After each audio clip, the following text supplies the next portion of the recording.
João 6,66, João 6,66, Evangelho de João, diz assim: desde então, muitos dos seus discípulos tornaram para trás e já não andavam com ele. Interessante.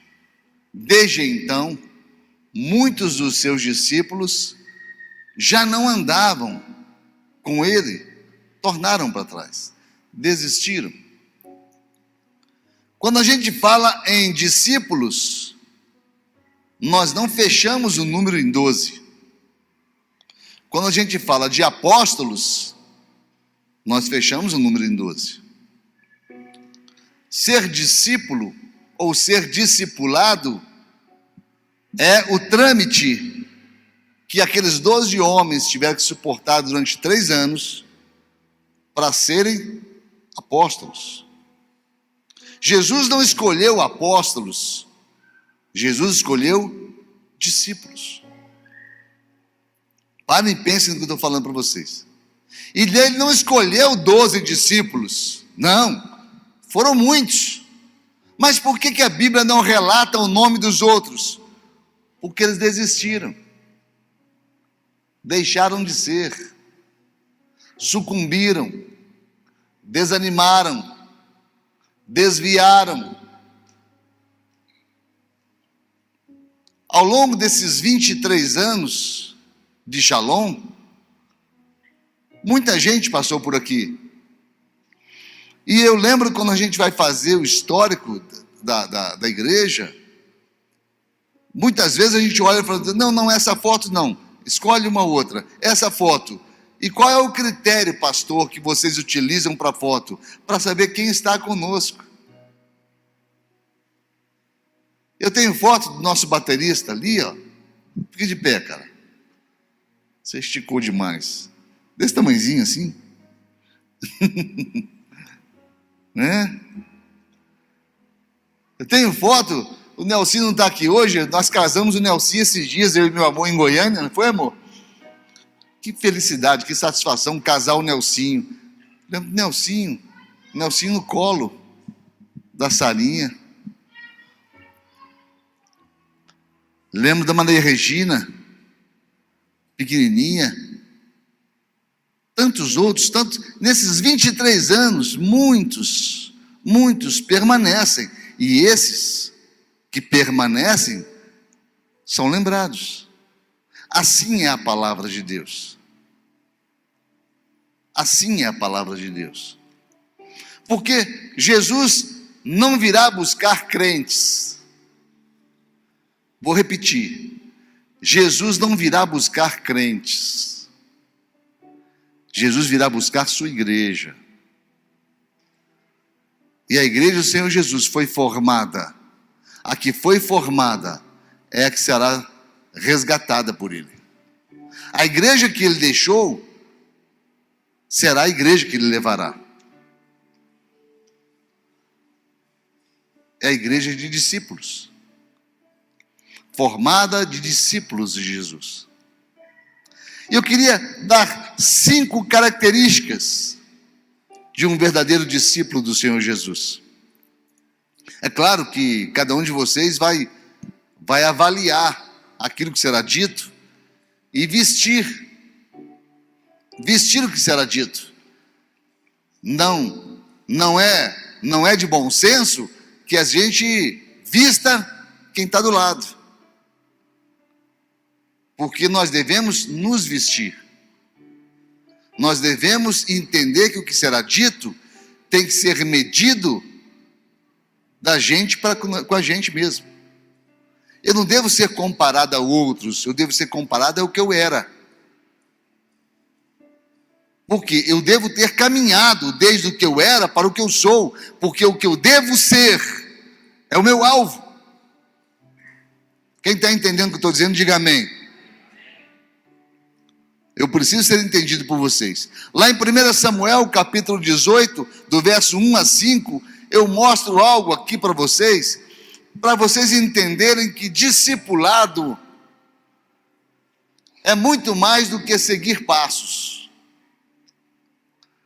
Tem um episódio na Bíblia que é mostrado na vida de Jonatas e de Davi, que eu gostaria que nós atentássemos para a primeira das características. A primeira das características é ser uma pessoa de aliança. Você é uma pessoa de aliança? Pergunte à pessoa que está ao seu lado: você é uma pessoa de aliança?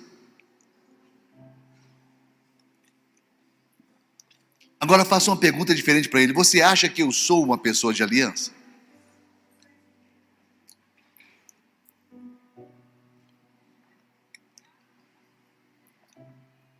Primeiro Samuel 18, de 1 a 5, fala assim, nosso texto. E sucedeu que, acabando ele de falar com Saul, isso Davi, a alma de Jonatas se ligou à alma de Davi, e Jonatas o amou com a sua própria alma. Ele saiu naquele dia, o tomou e não lhe permitiu que voltasse para a casa de seu pai. Isso Saul com relação a Davi. E Jonatas e Davi fizeram uma aliança, porque Jonatas o amava com a sua própria alma. É uma ênfase muito grande essa de amar com a própria alma, amar com a própria alma.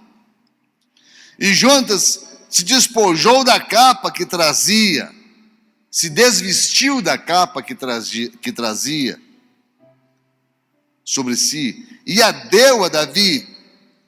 Como também se despojou, também inclui o despojou, como também se despojou da sua armadura.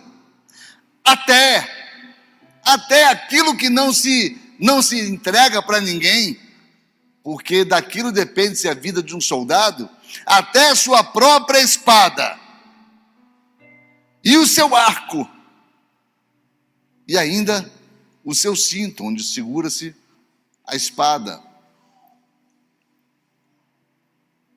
E saía Davi aonde quer que Saul o enviasse, conduzia-se com prudência, e Saul o pôs sobre os homens de guerra, e era aceito aos olhos de todo o povo, e até aos olhos dos seus servos, os servos de Saul. Eu queria dar ênfase a essa expressão que Davi e Jonatas fizeram uma aliança. Toda aliança feita em Deus, e certamente essa aliança foi feita em Deus, ela tende a ser eterna. Nós ocidentais, nós não damos muita ênfase na aliança que é proposta na Bíblia. As alianças bíblicas são alianças na presença de Deus. A única aliança que nós vemos na presença de Deus nos moldes bíblicos, o que se aproxima mais, é a aliança no casamento, onde nós propomos ao cônjuge uma eterna fidelidade, uma eterna atenção, propomos estar presentes em todos os momentos, e podem crer que esses todos os momentos existem, eles passam pela vida da gente. Eu e meu amor já estamos fazendo aí 40 anos de casados, e eu creio que grande parte daquilo que se vive num casamento a gente já viveu. Nós já tivemos essa experiência, e eu digo a vocês que o que une um casal com tanta força ao longo dos anos são as lutas que eles passam juntos. Não é assim, Walter e Nilda? As lutas nos unem. As lutas, as guerras, as dificuldades fortalecem ainda mais a aliança proposta. A única coisa que pode desfazer uma aliança é a quebra dela, é a quebra por infidelidade, é a quebra por traição, por abandono, é a quebra por decepção. E não é decepção em ser quem se é decepção de deixar naufragar sonhos que foram feitos, construídos em conjunto. E Jonatas não sabia que Davi seria rei. Ele não fez essa aliança com qualquer outro intuito, não. Muito pelo contrário. O rei, naturalmente, seria ele, Jonatas, porque ele era filho de Saul. Ele era príncipe no reino do pai. Porém, a aliança proposta por ele foi uma aliança guiada por Deus, para que não houvesse nenhuma cisão, para que não houvesse nenhum descontentamento, para que não houvesse nenhuma concorrência entre ambos. E algumas coisas que Jonatas se despojou para dar para Davi representam o que nós devemos dar para nosso Deus. A primeira coisa é a capa, é a proteção terrena, natural, representada aí por aquilo que nos cobre, por aquilo que nos protege. É você colocar na presença de Deus toda a sua estabilidade, que a capa representa. A capa é uma identidade social. Vocês lembram quando Jesus vem andando, indo para Jericó, o que Bartimeu arrancou de si e jogou fora? A capa. Por quê? Porque era a capa de maldição, era a capa de identificação de que ele era um cego. Ele tinha que andar com a capa da sua cegueira. Fazia parte da cultura daquele povo. Por que foi dada a Jesus uma capa talar, uma capa sacerdotal? Porque profeticamente ele vinha de uma linhagem sacerdotal. Foi pelo mesmo motivo que deram para José uma capa talar. Porque ele carregava a Shekinah de sua família. Ele carregava o sacerdócio de sua família. É tanto que havia fome no Egito e havia abastança onde o povo de Israel estava. Foi só José sair de onde o povo estava e ir para o Egito que reverteu o processo, inverteu o processo. O Egito passou a ser a casa do pão, porque a Shekinah estava sobre José. Então a capa fala da proteção, a capa fala de uma identidade social que temos.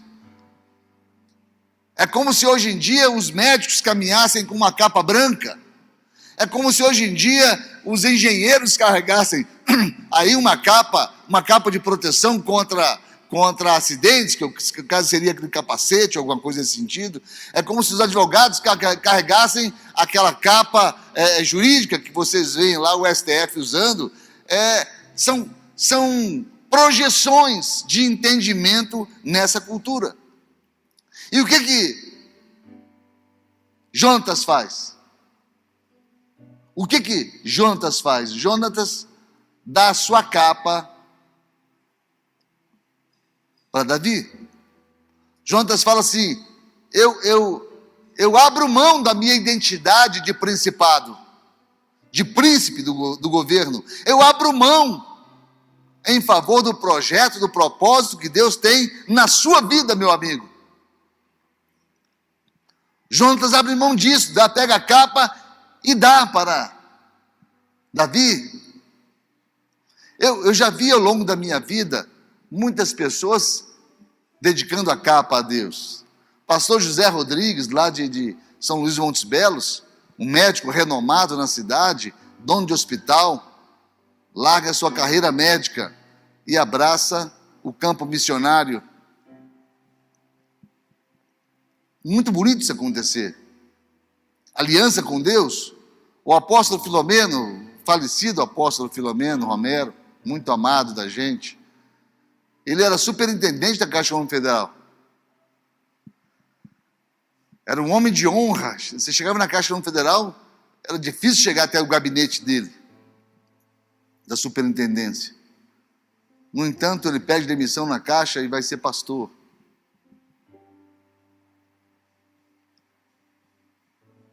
Não é algo fácil você abrir mão da capa em função de uma aliança com Jesus.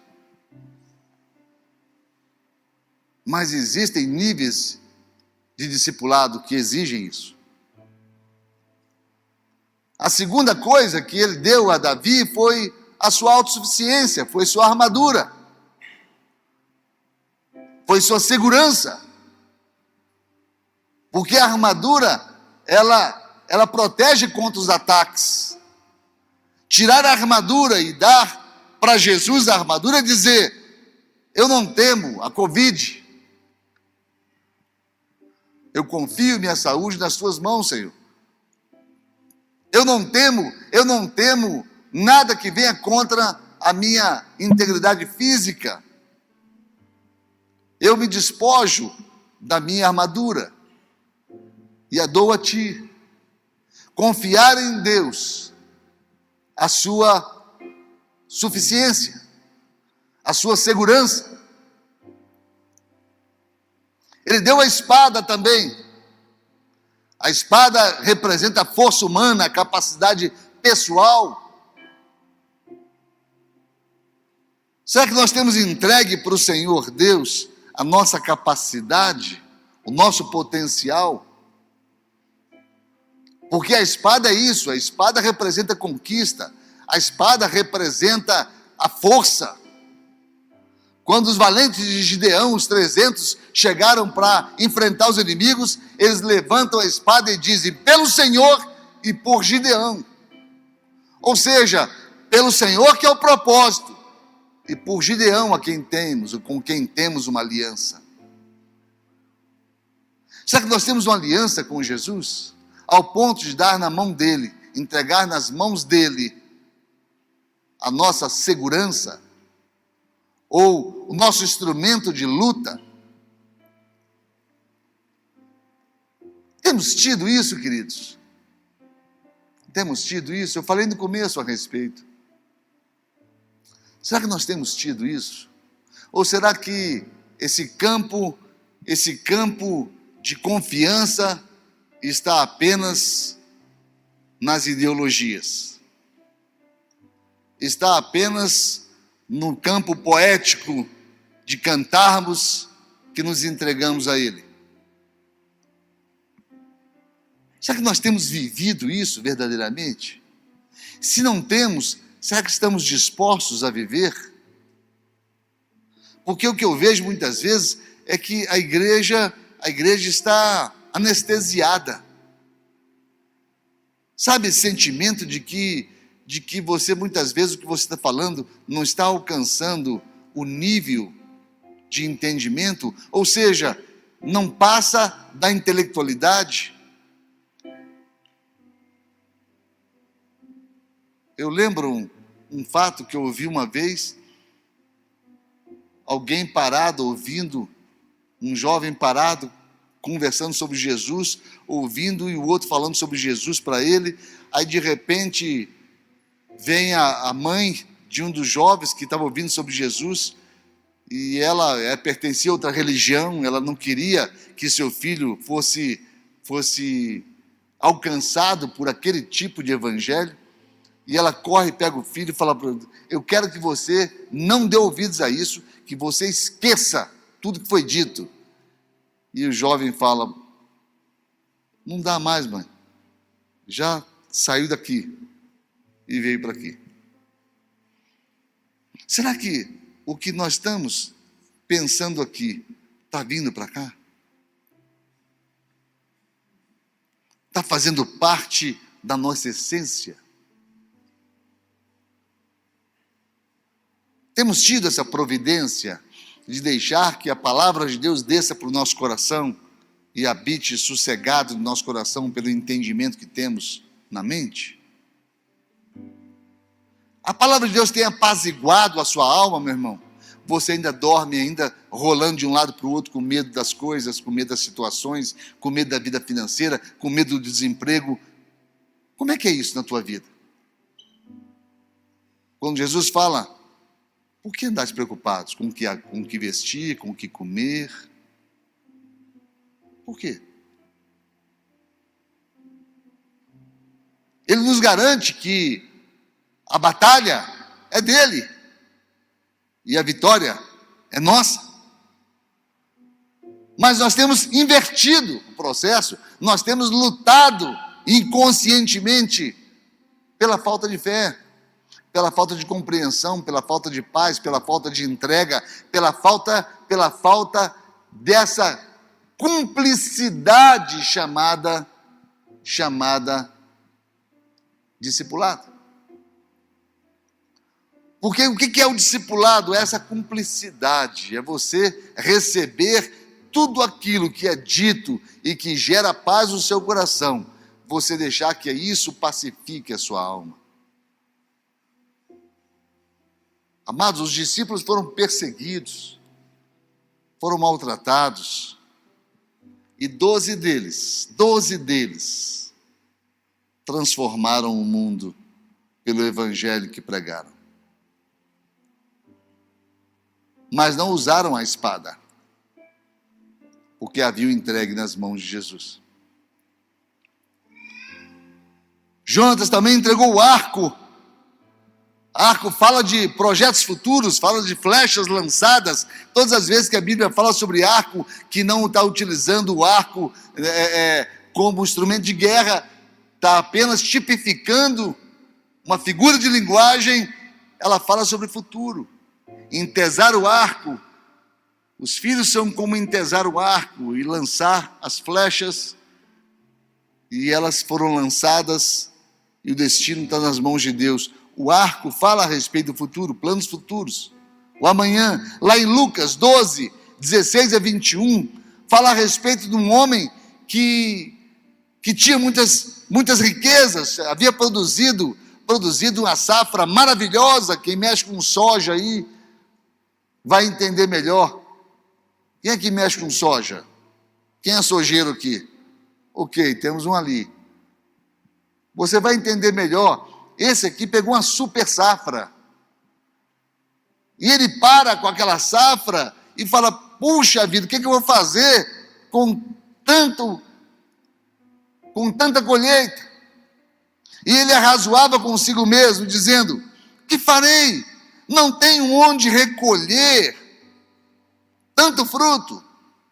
E disse: farei isso, derrubarei meus celeiros e vou edificar outros maiores, e ali recolherei todas as minhas novidades e os meus bens. E direi à minha alma: alma, tens em depósito muitos bens para muitos anos. Descansa, come, bebe, folga.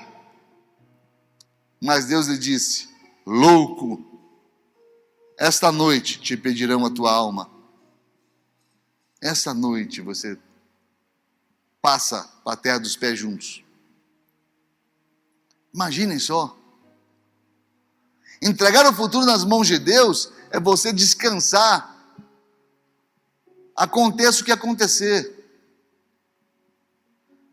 Tem uma experiência que meu amor estava, Márcia e Cardoso também estavam. Foi na casa do Cardoso e da Márcia. A gente estava um dia lá jantando. Na época que eles convidavam a gente para jantar, essas coisas assim. Isso tem muito tempo que não fazem isso. Mas naquela época, que eles ainda convidavam, viu, Júnior? Você pode não acreditar, mas a gente já jantou na casa deles. Já jantamos lá, já comemos churrasco lá. E, muitos anos atrás. Aí, numa dessas épocas, nós tínhamos um casal de discípulos que estavam conosco. E o esposo pediu licença, a gente conversava, ele pediu licença. E falou assim: queridos, eu não posso guardar isso no meu coração. Eu não sei o dia de amanhã. Eu não posso guardar isso no meu coração. E fez uma declaração de aliança muito forte com a gente. E ali nós nos abraçamos. Ali nós firmamos uma aliança debaixo da declaração que ele fez. Uma declaração muito forte de aliança conosco. Você lembra? E foi muito gostoso. No outro dia, nós viajamos juntos. E o carro em que ele estava capotou e ele veio a óbito, faleceu. Mas ele fez aliança no dia anterior. Mas ele declarou a vida cristã que ele queria levar no dia anterior. Ele declarou os sonhos de ser pastor, de ser um líder, de ser um homem de Deus. Ele declarou tudo aquilo que ele tinha no coração e que tinha vontade de falar, de expressar, das experiências que ele ainda queria ter com Deus. Só que no outro dia, Deus o recolheu para si. Você tem confiado nas mãos de Deus o seu amanhã? Você já fez isso?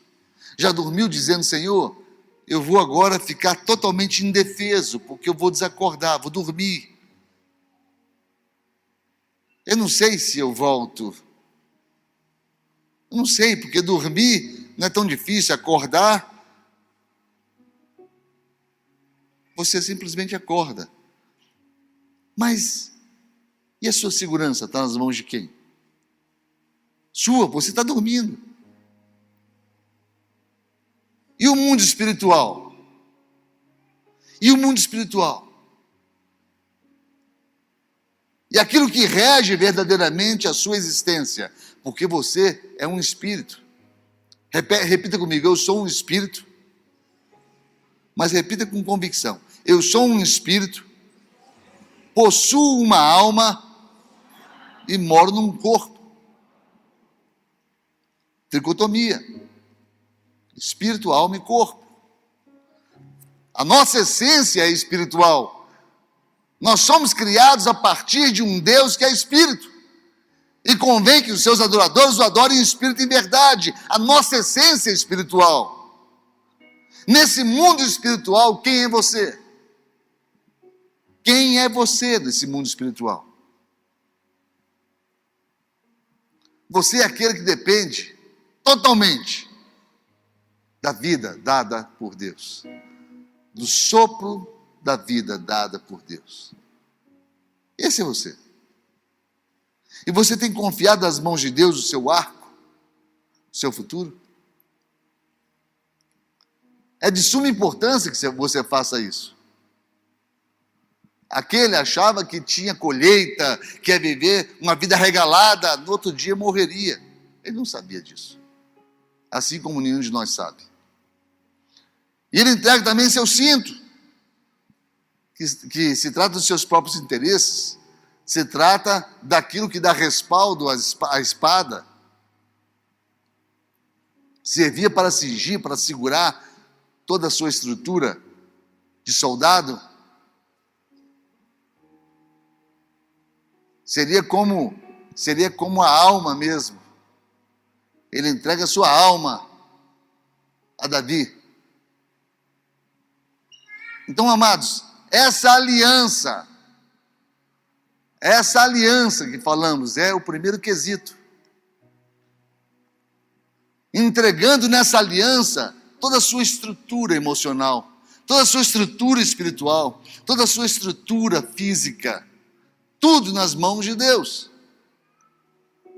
O que Jonatas fez com Davi tipifica o que nós devemos fazer com Deus. E eu deixo a pergunta no ar, você tem feito isso? Você já fez isso? Entregar a vida para Jesus, queridos, é entregar sua existência para Jesus. Eu fiz isso aos 14 anos de idade. E foi uma das ações que transformaram a minha vida. Muitas outras foram muito fortes na minha vida. O casamento foi uma ação muito forte. Mas essa que eu fiz aos 14 anos, quando eu entreguei minha vida para Jesus, e nunca mais a peguei de volta, porque eu a entreguei definitivamente aos 14 anos de idade. E de lá para cá, eu tenho dedicado a minha vida a Jesus. Parte B, as nossas alianças não podem se basear em desejos. Não é uma vontade. Não, é mais que uma vontade. Porque tem muita gente que fica procurando a vontade no coração para entregar a vida para Jesus. Não, eu hoje estou sem vontade de entregar. Eu hoje não quero ir à frente. Eu hoje não quero me decidir. Não é a sua vontade que deve reger a sua vida. A Bíblia fala que o coração do homem é enganoso. O coração do homem, amados, é enganoso. É perverso. As nossas vontades nem sempre são as nossas necessidades. Nem sempre o que é bom faz bem. E nem sempre o que faz bem é bom. Às vezes o que faz bem não é tão bom. Né, os dentistas aí, né, Ismael? O paciente entra tremendo, né? Aquele barulhinho, aquilo ali vou te contar. Acaba com a macheza de muita gente. Mas faz bem. Mas bom não é não. Bom não é não. Mas faz bem. Então, nós devemos ser guiados, não é pelas nossas emoções, pelos nossos desejos. 1 Samuel 24, 9 e 12 fala: E disse Davi a Saul: Porque dás tu ouvidos às palavras dos homens que dizem: Eis que Davi procura o teu mal? Eis que esse dia os teus olhos viram que o Senhor hoje pôs você nas minhas mãos. Eu poderia ter te matado, mas não o fiz, porque eu vivo de propósito, e não pelo prazer ou pelo desejo. Ou seja, vontade de te matar, eu tive, mas não havia propósito nisso. Nós devemos entender que é importantíssimo, nas nossas alianças, nós temos propósito nelas. Nós precisamos construir uma vida de propósitos. Tem até um livro, Uma Vida com Propósitos, de Philip Yancey, ou Beverly LaHaye, Rick Warren. Uma vida de propósitos, uma vida que tenha um propósito. Sabe, mas nós necessitamos de propósitos na vida, e se tem um propósito acima de todo propósito, é o discipulado, é uma aliança com Deus, é o propósito de servi-lo querendo servir. Pode atender.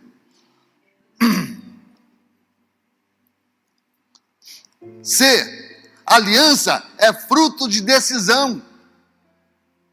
Decidir, amados. Nós colhemos, ou nós vivemos o fruto das nossas decisões. Nós temos que agir com responsabilidade cristã. Nós não podemos ter uma vida cristã sem responsabilidade, sem decisões. O cristão precisa ser uma pessoa que decida com responsabilidade. Nós não podemos claudicar, não podemos mancar nisso aqui não. Olha aqui, 1 Samuel 22, 1 e 2. Então Davi se retirou dali e escapou para a caverna de Adulão. E ouviram seus irmãos e toda a sua casa de seu pai, e desceram ali para ter com ele. E ajuntou com ele todas as pessoas necessitadas, endividadas, desgostosas. Mas eles quiseram estar ali. Sabiam do risco, mas queriam estar ali. Vocês estão nessa noite aqui por decisão de vocês. Vocês vieram aqui e se expõem por decisão de vocês. Mas entendendo, e o entendimento consciente, o entendimento maduro, de que não existe lugar mais seguro na face da terra. Não existe lugar mais seguro na face da terra. Porque existe um propósito aqui. E onde há o propósito de Deus, há segurança. Porque tem a mão de Deus agindo na nossa vida. Nós devemos viver uma vida de propósitos. Aliança é fruto de decisão. Aliança é um prato que se come aos poucos. Aliança se estabelece ao longo de uma vida. Tem gente que é intensa.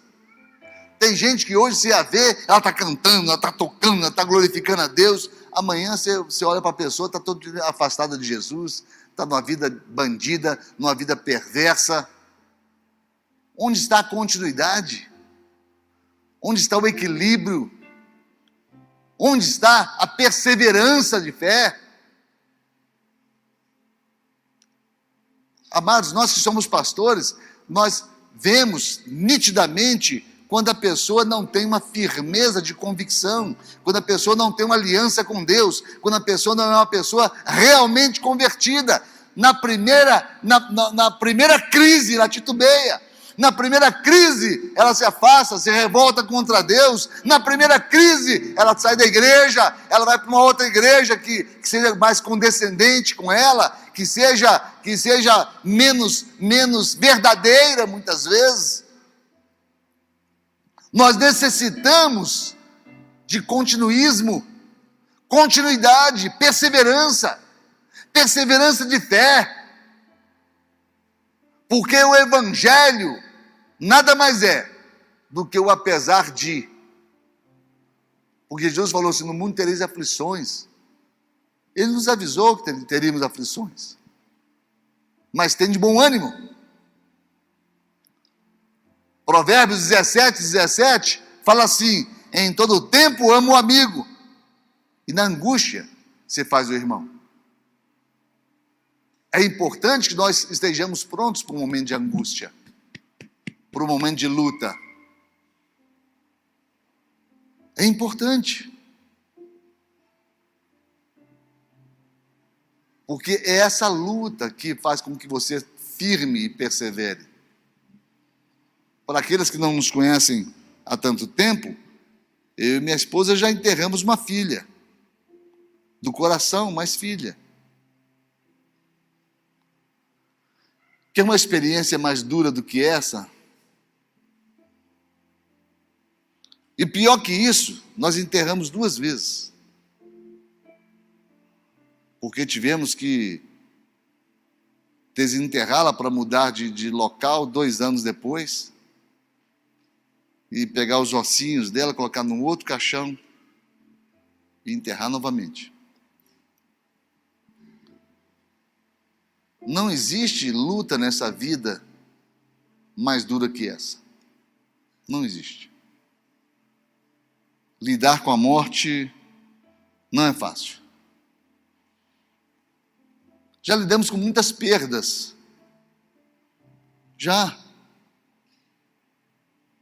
lidamos com muita coisa na vida. Mas a continuidade da aliança nunca foi questionada. Nós nunca levantamos a voz para Deus, ou o olhar para Deus, para tentarmos julgar, para tentarmos, nem ao menos, muitas vezes, entender. Porque os caminhos do Senhor não são os nossos caminhos, e nem os pensamentos do Senhor, os nossos pensamentos. É o que a palavra de Deus nos fala. A aliança, no final, é sempre coroada com honra. Jonatas já havia morrido. E Davi fala assim um dia: há ainda alguém que tenha ficado da casa do rei Saul, para que lhe faça benevolência por amor de Jonatas, por amor à memória do amigo. Mefibosete foi alcançado pelo amor de Jonatas. Amados, nós muitas vezes somos alcançados pelo amor de Jesus na nossa vida. Muitas vezes, muitas e muitas vezes. Muitas vezes nós colhemos aquilo que nunca plantamos. Colhemos a bênção de Deus, colhemos a amizade de pessoas, colhemos a ajuda de pessoas, colhemos porque amamos Jesus, porque temos uma aliança com Jesus. como eu tenho colhido vida fora pelo simples fato de amar Jesus. Eu sei que é por isso. Não tem outra justificativa. Às vezes eu paro e fico pensando, não tem gente tão boa assim. Isso aí é uma colheita que eu estou usufruindo por amor a Jesus. Segunda característica, disponibilidade. A primeira é a aliança. E eu termino perguntando a você, você se sente um aliançado com Deus? Você tem uma aliança inquebrável com Jesus? Você tem uma aliança inquestionável com Jesus? Você tem uma aliança com Jesus que ninguém pode evidenciá-la, porque ela é absoluta, ela não tem preço. E segundo, disponibilidade. Queridos, um discípulo é disponível. Disponibilidade não é estar desocupado. Não é achar pessoas desocupadas para serem discípulos de Jesus. Não, os discípulos estavam pescando quando Jesus passou e convidou-os. Estavam pescando. Nessa disponibilidade existem 3 aspectos. Primeiro, obediência. A disponibilidade, ela é fruto da obediência. Jesus passa, está lá Pedro pescando, o André, irmão dele, e Jesus fala assim, eu vos farei pescadores de homens. Sigam-me. Sigam-me os bons. Saiu andando. Interessante o texto. O texto não fala que Jesus ficou parado esperando eles arrumarem tudo. Não, Jesus saiu andando. Será que esse evangelho que Jesus pregou para os discípulos, nós aceitaríamos ele? Será que nós seríamos cristãos e discípulos de Jesus se estivéssemos vivendo no tempo dele e ele passasse lá no seu emprego, ele passasse no seu trabalho, ele passasse onde você estivesse totalmente ocupado, onde você não tem tempo nem de atender telefone, naquele lugar que você está dedicando a sua vida, lugar que você não chega atrasado em momento algum? Porque nós deixamos de vir ao culto porque estamos cansados, mas não deixamos de ir no serviço durante a semana porque estamos cansados. Será que Jesus passasse lá e falasse, siga-me, larga aí e me segue? Será que nós teríamos essa disponibilidade de segui-lo? Porque a vida, meus amados, é assim. Se você não estiver disposto a largar tudo por Jesus, você não está disponível para Jesus. É a misericórdia dele que não faz isso conosco. Às vezes eu convidando pessoas para vir ao culto, tem pessoas que dizem para mim assim, se eu tiver um tempinho eu vou. Se me sobrar um tempinho eu vou. Qualquer domingo desse, tendo um tempinho eu vou. Sabe o que as pessoas querem dizer para mim na realidade? Eu não tenho tempo para esse tipo de coisa. Eu não tenho tempo para essa bobeira de ir para a igreja. Eu sou um homem ocupado, eu sou um grande empresário, eu não posso parar hora nenhuma. Se eu paro, o Brasil para. Se eu paro de ganhar meus milhões. É isso que as pessoas estão tentando me dizer. Mas eu finjo que não ouço. Eu continuo convidando. Até achar corações disponíveis, obedientes. Mateus 4, 18 a 22 fala assim, e Jesus, andando junto ao mar da Galileia, viu os irmãos Simão Pedro e André, que lançavam suas redes, porque eram pescadores, e disse-lhes, vinde após mim, eu vos farei pescadores de homens. Então eles deixando logo,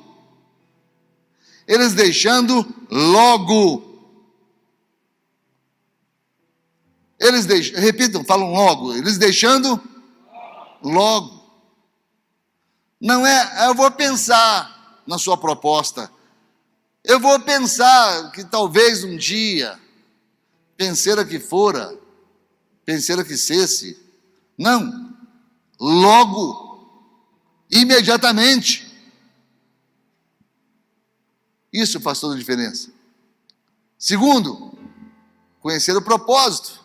Por quê? É característica, amado, de quem tem disponibilidade é conhecer o propósito. Qual é o propósito de você estar aqui nessa noite? Qual é o propósito de Jesus ter trazido você até aqui?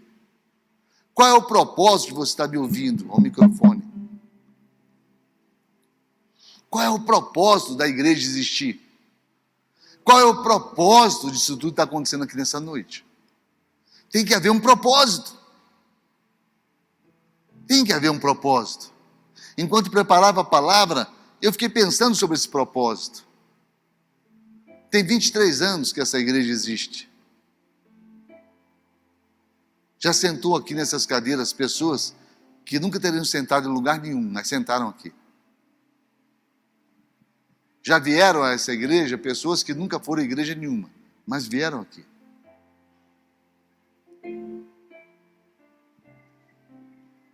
Esses dias atrás, conversando com um marqueteiro, que pode ser que até esteja sentado entre vocês, ele aceitou meu convite de vir aqui.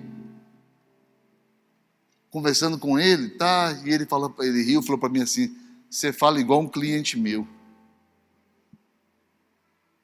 Você fala igualzinho. Eu falei, interessante. Tudo que você está me falando, ele fala a mesma coisa. Eu falei, que bom. Qual o nome do seu cliente? Ele falou, Walter. Walter e Nilda. Mesmo? Eu falo igual porque ele é meu discípulo. E nós somos discípulos de Jesus. E a gente fala tudo igual, mesma coisa. Mesma coisinha. Propósito, amados, é Jesus. O maior propósito de estarmos aqui nessa noite é Jesus. Porque nós necessitamos dele para a nossa vida. Hoje de manhã estava aqui um irmão que teve Covid. E durante o período que ele teve Covid, nós orientamos, oramos com ele, pela madrugada, né, mozinho? Às vezes eles ligavam desesperados com a situação dele, a gente orava, cobria a vida dele de oração, orientava ele. Irmãos que são médicos, que estão aqui congregando conosco, deram assistência para ele lá no hospital. Sua filha ajudou muito o irmão lá no hospital, e ele se sentiu amado, protegido, guardado. E hoje de manhã, ele estava emocionado. Ele estava hoje na aula de batismo.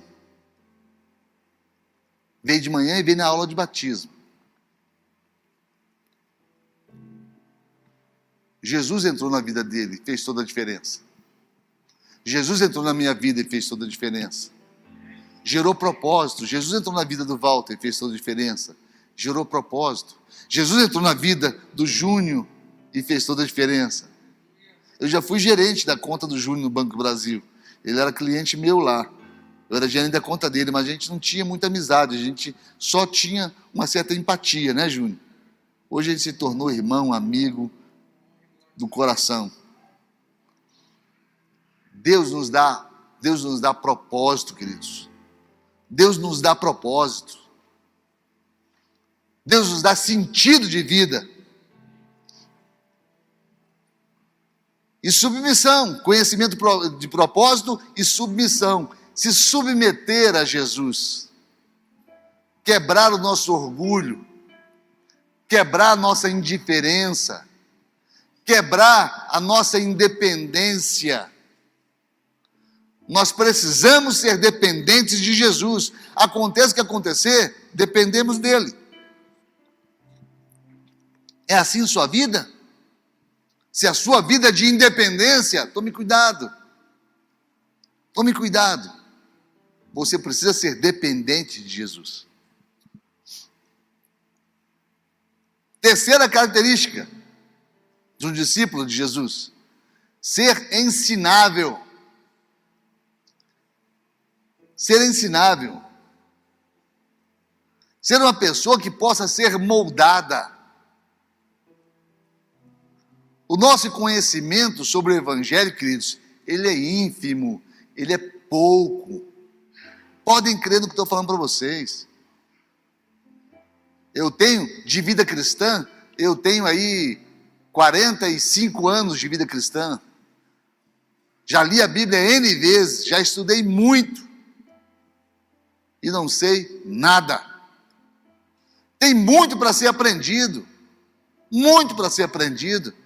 Nós precisamos ser ensináveis sempre. Sempre. Sempre terá alguma coisa a mais para nós aprendermos. Sempre terá algum quesito a mais para sermos aperfeiçoados. Discípulos de Jesus são pessoas moldáveis. Você é moldável? A Bíblia compara o discípulo a um vaso que está sendo feito. Não um vaso já fabricado, não, um vaso que está sendo feito. Todos nós estamos sendo feitos. Ninguém aqui está pronto. Uns estão no processo ainda da busca do bom barro, que tenha argila, que não seja arenoso, né? Outros já estão na roda, já rodando e sendo moldados. O interessante do vaso é que o oleiro, ele trabalha no vaso com duas mãos. Uma mão por dentro do vaso e a outra mão por fora do vaso. É assim que Deus trabalha conosco. Porque nós não devemos nos preocupar com a aparência. Tem correntes, linhas de evangelho que se preocupam muito com a aparência. O cabelo tem que estar um coquinho aqui, o cabelo não pode ser cortado, o homem não pode usar isso, não pode usar aquilo, e a mulher não pode usar calça comprida, e que isso é estereotipo, isso é bobagem. Isso é o vaso por fora. Não preocupem-se com o vaso por fora. Porque o vaso por fora, ele tende a se parecer com o vaso por dentro. O importante é a mão que molda o vaso por dentro. Esse que é importante. O importante é quem você é aqui dentro. Porque quem você é aqui dentro é decisivo para quem você será por fora. Ser e fazer. Quem é, faz. Nem sempre quem faz é. O estereótipo, isso é bobagem. Isso aí é falta de aprofundar, isso é falta do conhecimento. Preocupe-se com o seu coração, preocupe-se com a sua essência. Isso deve te preocupar, isso deve te ocupar. Preocupe-se em ser moldado por dentro, em ser ensinável. Nós precisamos ser moldados por dentro. E às vezes o oleiro está mexendo no vaso e o vaso está duro de ser mexido. Então ele tem que ganhar água para se tornar mais moldável. Quanto mais de Espírito Santo, quanto mais de Deus, mais fácil de sermos moldados. Quanto menos de nós e mais de Deus, mais fácil de sermos moldados. E nessa fabricação que leva toda uma vida, e o vaso nunca fica pronto, é que o discipulado exercido na nossa vida é tão importante. Como? Como é importante, amados? Como é importante. Quarta característica, santidade. Santidade. O que é ser santo? Ser santo é ser separado. Ser santo não é propriamente ser puro, mas é ser purificado. Porque o sangue de Jesus nos purifica. O nome de Jesus nos fortalece, nos qualifica. Mas é o sangue que nos purifica. Quanto mais de Deus, mais puros somos. Ser santo é ser separado. Ser santo é ser qualificado por alguma coisa pelo nome de Jesus e ser purificado pelo sangue de Jesus. Uma vez eu ensinei aqui a vocês que há uma confusão aí, em algumas linhas teológicas, que estão expulsando o demônio pelo sangue de Jesus. O demônio não se expulsa pelo sangue de Jesus. Demônios são expulsos pelo nome de Jesus. É Ele que nos dá autoridade. Autoridade emanada de Deus, autoridade conquistada, a de Jesus, autoridade delegada, a da igreja, nossa autoridade, e autoridade usurpada, a de Satanás. Então, nós somos delegados por Jesus, outorgados por Jesus. Em meu nome, disse Jesus, expirarão demônios, falarão novas línguas, se alguma coisa mortífera beberem, não lhes fará mal.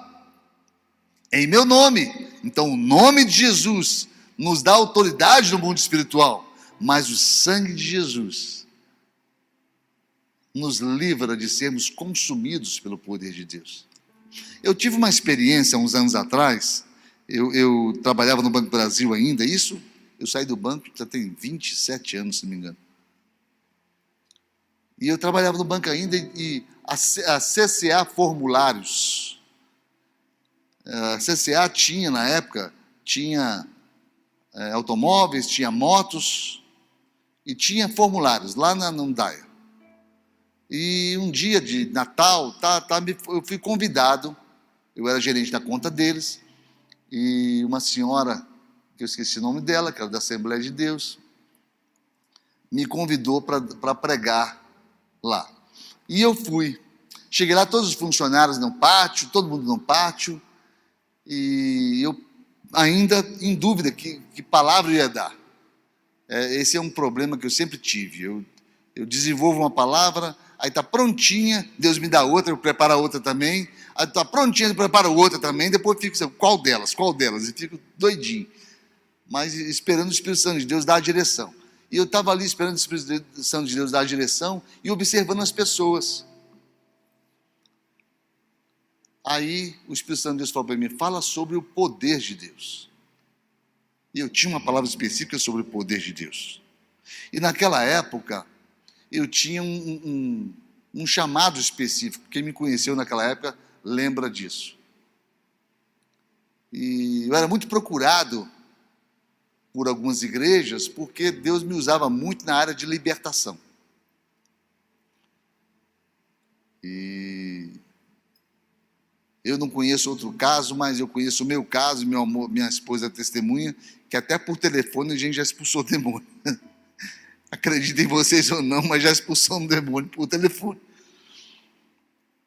E eu tinha esse chamado, esse veio na libertação.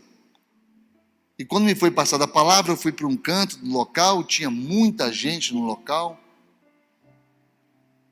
E eu falei, eu queria orar por 2 pessoas. E fechei os olhos e Deus me mostrou direitinho.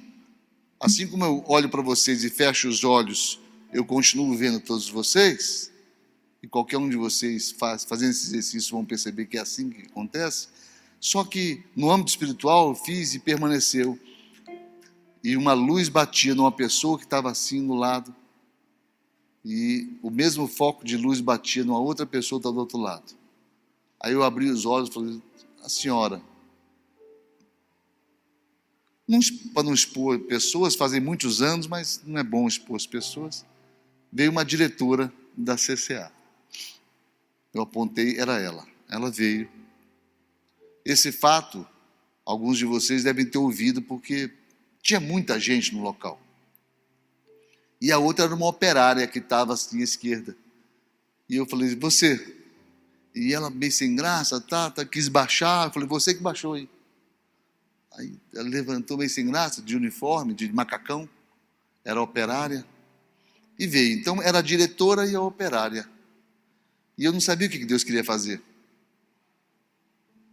E eu deixei a Bíblia de lado assim, pedi que todos nós orássemos com a mão assim, as pessoas colocaram as mãos, e eu orei e falei, Senhor, eu vou ministrar sobre o teu poder, age com o teu poder.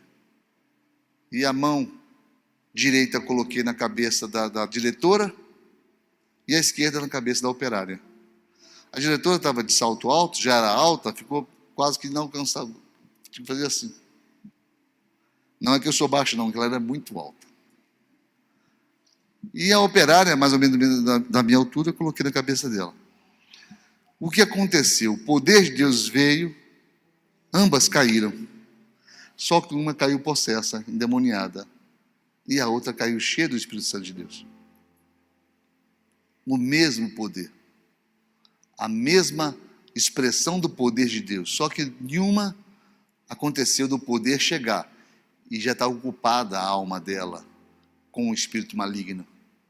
Aí o poder vem e domina sobre o espírito maligno. Isso é a possessão. A possessão é uma sequência de alguns atos espirituais: tentação, opressão, obsessão, possessão, consagração. São 5 estágios, sendo que a possessão é o penúltimo deles. E nós ordenamos ao demônio que estava na diretora que levasse ela para o canto sem machucá-la e sem expô-la.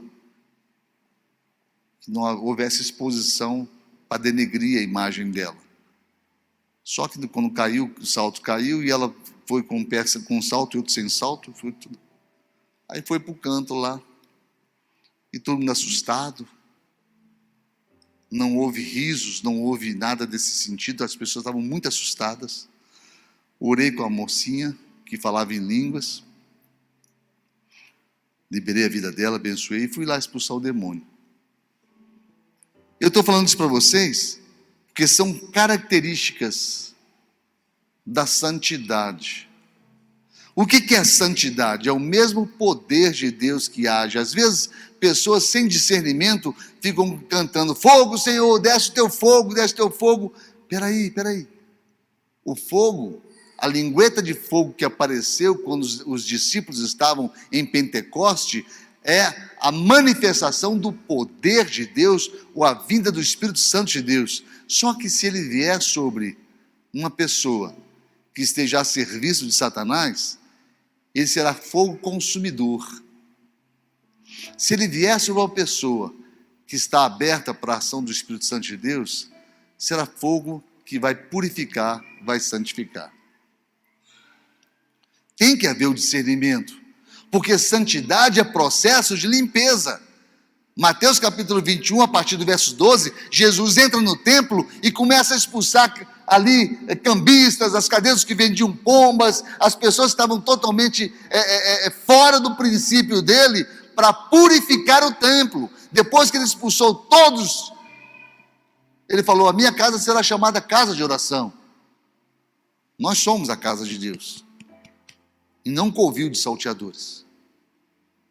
Há muita coisa dentro da gente que precisa ser expulsa pelo poder e pela força do Espírito Santo. Nós devemos estar dispostos a essa mudança. E vou falar uma coisa para vocês: fogo queima, mas queima o que deve ser queimado e purifica o que deve ser purificado. O fogo no ouro faz com que o ouro se torne mais puro, mas ele consome toda a impureza. O fogo no homem consome toda a impureza. Pedir a Deus fogo é pedir a Deus provação, é pedir a Deus teste, é pedir a Deus a expressão da presença dele contra a expressão da nossa presença. Pedir a Deus que ele nos santifique é nos esvaziarmos de nós mesmos e nos enchermos do Espírito Santo. Quem está entendendo, diga amém. É processo. Que estejamos dispostos ao processo. Tem gente servindo a Deus sem pureza alguma. Sem pureza alguma.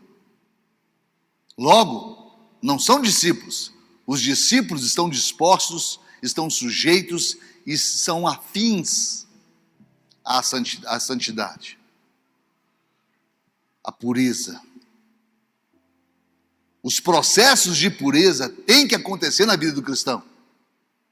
Tem que acontecer na sua vida. Se você é uma pessoa que tem práticas impuras, não estou dizendo que você não possa ser um discípulo. Não é isso não. Estou dizendo a você que tem que haver um processo de purificação na sua vida. Porque se não houver um processo de purificação na sua vida, a presença de Deus sobre a sua vida nunca será para a glória de Deus, para que Deus seja glorificado na sua vida, e sim para que a sua vida seja seja limpa, seja testada, seja colocada à prova, para que toda impureza em você seja consumida. Porque enquanto não houver isso, Deus não é glorificado. Mateus 21, verso 12. Purificou o templo, aí fala o texto assim: vieram ele no templo, cegos e coxos, e ele os curou. Por quê? Porque pureza precede poder. Você quer o poder de Deus na sua vida? Pureza precede poder. Primeiro tem que haver pureza no teu coração, para que depois o poder de Deus haja na sua vida, para santificar a sua vida, para purificar a sua vida. Quem está entendendo isso, diga amém. Então, faz parte do processo de Deus na vida da gente a pureza. Faz parte do processo do discipulado, a santidade. E última característica, o discípulo tem que ser frutífero. Olhem aqui para mim, sejam honestos com vocês mesmos. Quantas pessoas vocês já trouxeram para Jesus? Quantas pessoas chegaram aos pés de Jesus por testemunho seu? Por dedicação sua? Por busca sua? Por convite seu? Quantas vidas você já trouxe a Jesus? Vocês acham que eu não fiquei um pai meio orgulhoso? Assim, quando aquela pessoa com quem eu falava de Jesus falou assim para mim, que conhecia o Walter, que tudo que eu falei parecia muito com o Walter é discípulo. Fique de pé aí, Walter. Vinilda, você também é filha. Isso, fique de pé também, isso. Esse casal aí, ó, Deus nos permitiu trazer lá do mundo, não sem conhecer Jesus, aqui para a igreja. E aqui eles poderem conhecer Jesus. Quando chegar no céu, Walter, e Deus falou assim, lista aí, eu não vou esquecer do teu nome não, falou, coloca assim, Walter e Nilda. Tá? Eu vou anotar lá. Por quê? Para mim é motivo de alegria, felicidade. Obrigado, queridos, podem se sentar. E outros irmãos, agora eu pergunto você consegue olhar em volta e ver alguém que você tenha trazido para Jesus? Agora eu te pergunto, quanto tempo de crente você tem? Quanto tempo de igreja você tem? Quanto tempo de testemunho você tem? Cadê seus frutos? Cadê as pessoas que foram ganhas para Jesus porque você decidiu ser um instrumento de Deus, você decidiu ser um discípulo de Jesus? Vocês estão entendendo? Às vezes a gente se ocupa tanto em viver uma vida cristã, que se esquece do principal. Se ocupa tanto em estar agindo para Deus, tanta atividade, que a gente se esquece do principal. Eu chorei o dia que eu fiquei sabendo de uma menina de 13 anos que se jogou num prédio aqui pertinho, quase em frente à igreja. Vou ser sincero a vocês, eu chorei. E me perguntaram, você conhecia ela? Eu falei, não conhecia. Mas, mesmo assim está chorando? Estou porque estava muito perto da igreja. Estou porque não é possível que ela não tenha ouvido os hinos, os cânticos. Não é possível que ela não tenha visto aqui numa sexta-feira os nossos adolescentes. Não é possível que ela não tenha visto aqui os nossos jovens num sábado. Não é possível que tantos jovens e adolescentes na igreja, ninguém conhecia essa menina. Não é possível que ninguém convidou essa menina para vir para Jesus. Não é possível que a igreja tão perto dela ali e Satanás ainda achou o momento ainda de ceifar a vida dela. Como isso? Como tão perto da gente, pessoas tão perto da gente, e a gente é insensível à morte. Fulano morreu por Covid. Tá bom. Pelo amor de Deus. Nunca houve tanta morte tão próxima da gente. E o que nós temos feito? O que nós temos feito? Que tipo de testemunho, queridos? Queridos, eu sei, às vezes eu luto contra isso, que seria tão bom se esse púlpito fosse usado para uma palavra de ânimo, uma palavra que trouxesse para vocês uma vontade doida de sair daqui, ganhar dinheiro, de sair daqui e ser feliz, sair daqui e passear, ir para a praia, sair daqui e todo mundo feliz da vida, todo mundo feliz da vida. Mas espera aí, essa felicidade tem um preço. Nós não fomos chamados a sermos felizes por nós mesmos. Pedis e não recebeis, porque pedis mal, pedis para o vosso próprio deleite, diz a palavra. Ora, se é para sermos felizes, sejamos felizes em poder servir ao Senhor, sejamos felizes em sermos úteis a Deus, sejamos felizes de sermos salvos em nome de Jesus. É importante que o Evangelho seja pregado.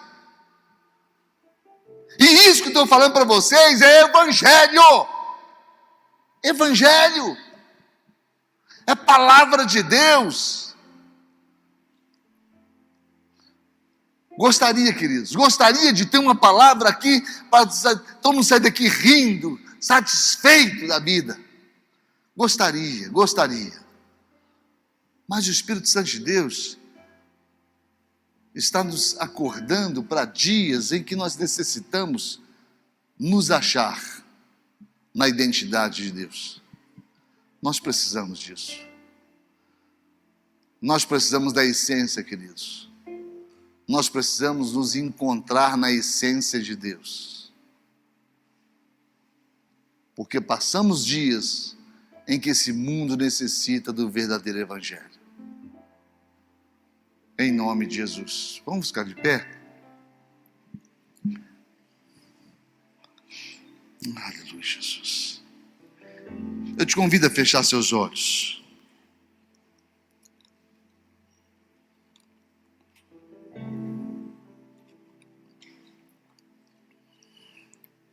A palavra de Deus tem que nos levar a essa reflexão. O texto da palavra sempre nos leva à reflexão. Lá em 1 Coríntios capítulo 11 fala, por isso, examine-se o homem a si mesmo. O examinarmos-nos faz parte desse processo de buscarmos Deus dentro da gente. Olha para dentro de você, você que eu convidei a fechar os olhos, olha para dentro de você. E eu te pergunto, você encontra Jesus aí dentro? Jesus está aí dentro? O projeto maior dele está aí dentro de você? Você consegue encontrar nesse emaranhado de compromissos que você tem, nesse emaranhado de responsabilidades que você tem, nesse emaranhado de preocupações que roubam de você a atenção durante um culto como esse, 2, 3, 4, 5 vezes, que te levam lá na segunda-feira com a preocupação de cobrir a tua conta bancária, de pagar seus compromissos. Você consegue encontrar Jesus no meio disso tudo? Eu te falo, querido, em nome de Jesus, você precisa encontrar Jesus mais facilmente. Eu quero te convidar a buscá-lo de uma forma diferente. Filho pródigo, eu sempre lembro dele porque tem uma frase dele que cabe aqui certinho. Ele para numa reflexão sobre a vida e fala, puxa vida, eu estou aqui nessa vida miserável, eu estou aqui nessa necessidade terrível, eu estou aqui comendo alfarrobas de porcos, eu estou aqui numa vida largada, numa vida bandida, mas eu tenho um pai que pensa em mim, eu tenho um pai que busca a minha presença, eu tenho um pai que está com braços abertos aguardando a minha volta. Eu preciso voltar, E irei ter com meu pai, lhe direi: Pai, eu pequei contra o céu, pequei diante de ti, já não sou digno de ser chamado seu filho, mas me recebe como um dos teus trabalhadores. E o texto fala assim: e levantou-se e foi. Ele não ficou pensando se o pai ia realmente aceitá-lo, se ele merecia, se não merecia. Ele simplesmente levanta e vai. Eu quero convidar você a fazer a mesma coisa. O Pai, nessa noite, traz uma palavra de resgate a você que quer ser um discípulo de Jesus, a você que quer ser como Pedro, como André, como Tiago, como João, que depois de um convite simplesmente saem de onde estão e seguem Jesus. Eu gostaria que você que sente isso nesse momento, você que quer realmente servir ao Senhor, você que quer ser um discípulo de Jesus, com toda a liberdade que você tem, faça como eles. Saia do seu lugar e venha aqui à frente. Esse lugar representa a presença dele. Em nome de Jesus, enquanto cantamos um cântico, você poderá fazer isso com toda a liberdade que você tem. Em nome de Jesus.